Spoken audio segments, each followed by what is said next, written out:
This is the second day of the 12 days of Christmas, and today I'm going to show you how to make a rustic reindeer decor piece. Welcome to the Chic Show. Today's playlist is hosted by Rustic and Lace DIY and Crafting in Mimi's World.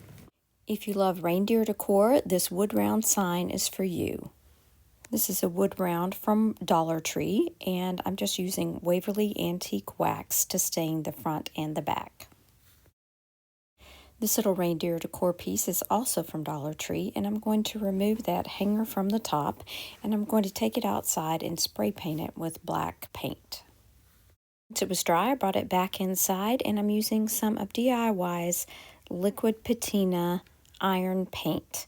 And for this, you're just going to brush it on, let it dry, and then come back and brush on another wet coat. And while it is still wet, you're going to be spraying it with the Dixie Belle Patina Spray. I'm using green. Next, I had a series of disasters, starting by this crackle medium.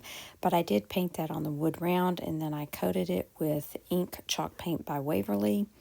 Once that was done, I used the Holly Berry stamp from Candy Cane Cottage and a gold stamp pad, and I stamped on the edges of this project. Added this little black and white bow, and this is the perfect little rustic reindeer decor piece.